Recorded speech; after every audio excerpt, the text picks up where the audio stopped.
네, 비하인드 뉴스 정치부 이성대 기자 나와 있습니다. 시작할까요? 네, 첫 번째 이슈 바로 보겠습니다. n분의 1과 21%. 조국 전 대표가 광복절 사면을 받은 지 딱 일주일이 지났습니다. 시간을 두고 정치에 복귀할 것이라는 예상과 달리 정치 행보를 왕성하게 보이고 있는데 이 때문에 민주당 주변에서는 당황스럽다는 반응이 갈수록 커지고 있습니다. 예. 참고로 이런 얘기들을 했었죠.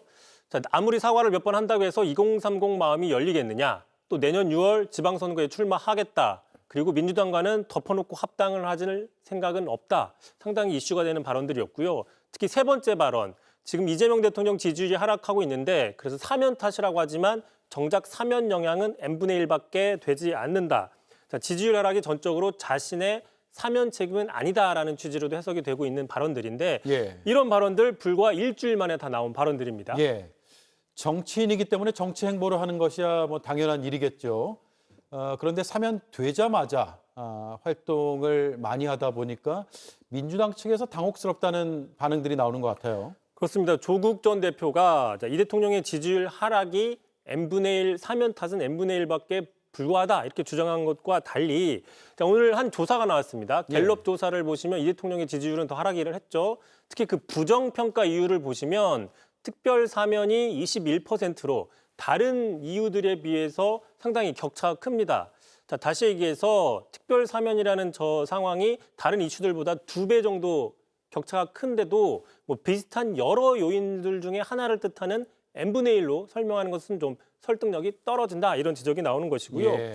결국 그러다 보니까 n분의 1 주장과 국민의 인식 차가 이렇게 확인되기 때문에 민주당 안팎에서는 조국 전 대표의 빠른 컴백이 크게 도움이 되지 않는다라는 비판이 나오고 있는 겁니다.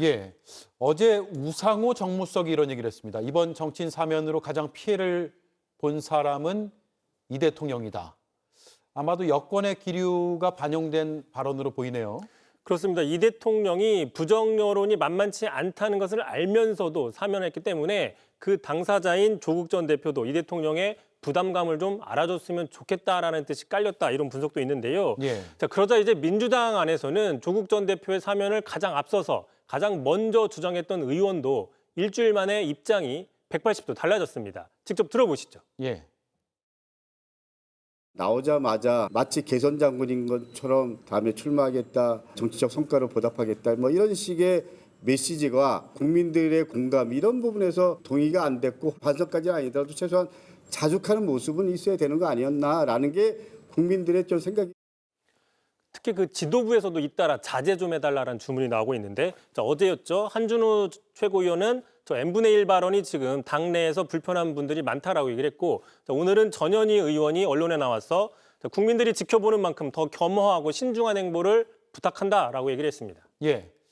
조국 전 대표는 오늘도 소셜미디어에 게시물을 여러 건 올렸죠. 주말에 문재인 전 대통령도 찾아가기로 했고 행보는 계속될 것 같습니다. 다음 이슈는요. 두 번째 이슈 바로 보겠습니다. 홍준표의 충고. 오늘 EBS의 지배구조 변경을 골자로 하는 EBS법 개정안이 통과가 됐습니다. 윤석열 정부 들어서 거부권에 막혔던 이른바 방송 3법이 사실상 모두 본회의에서 처리가 됐는데 오늘 이 과정에서 이 법을 주도했던 최민희 과학기술문화방송통신위원장과 이 법에 강력하게 반발을 했던 이진숙 방송통신위원장이 그 상반된 모습이 한 장면으로 잡힌 게 있습니다. 눈길을 끌었는데 잠깐 보시면요.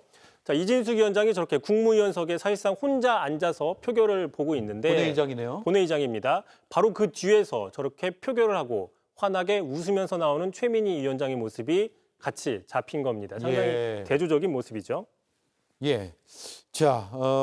이진숙 위원장은 물러나지 않겠다는 뜻을 여러 차례 밝혔잖아요. 본인이 버티면 어떻게 할 수는 없는 거죠.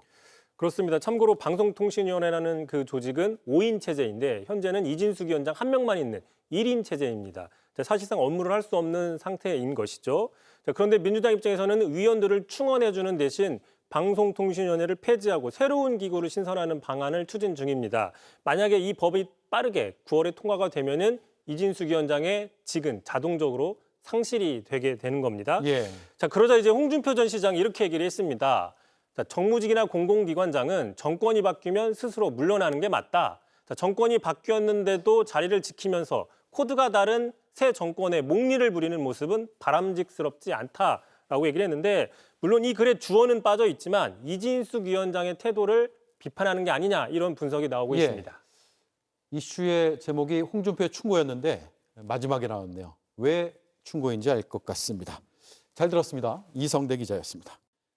JTBC 뉴스를 시청해 주셔서 고맙습니다. 저희는 저녁 6시 30분 뉴스룸에서 뵙겠습니다.